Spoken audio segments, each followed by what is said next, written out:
the question was about due process, and since it's for people who are accused and charged with crimes but not necessarily convicted of them, what do you make of the concerns about due process? So I understand your concerns, and I understand how immigrants across this country who are here legally and have followed the law are being terrorized right now because they are unsure of what happens next.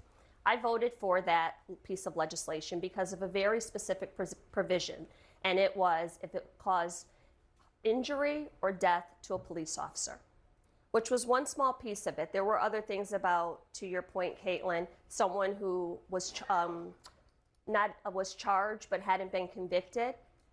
As I've thought about it over the last couple months, I probably would have voted differently. It's a vote that I regret, but... I said, say it again.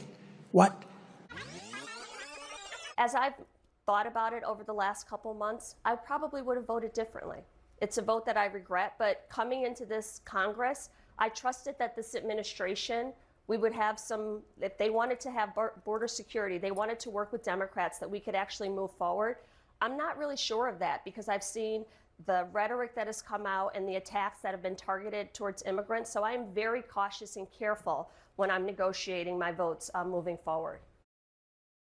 These are bad people. These are sick degenerates.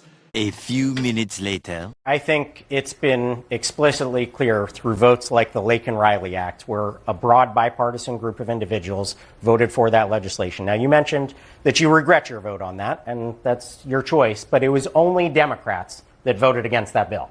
All Republicans voted for it. And so you do see that difference and distinction between the two parties nowadays. Republicans want strong border security. They also want to enforce the laws on the books here in our country. And so, again, I think it is only reasonable to make sure that we are deporting these individuals that have committed crimes in our country. But due process is a law on the books in this country. And that's why Democrats, the people who voted against it, they had serious concerns about the lack of due process, which is on the books in this country. Did Laken Riley get due process?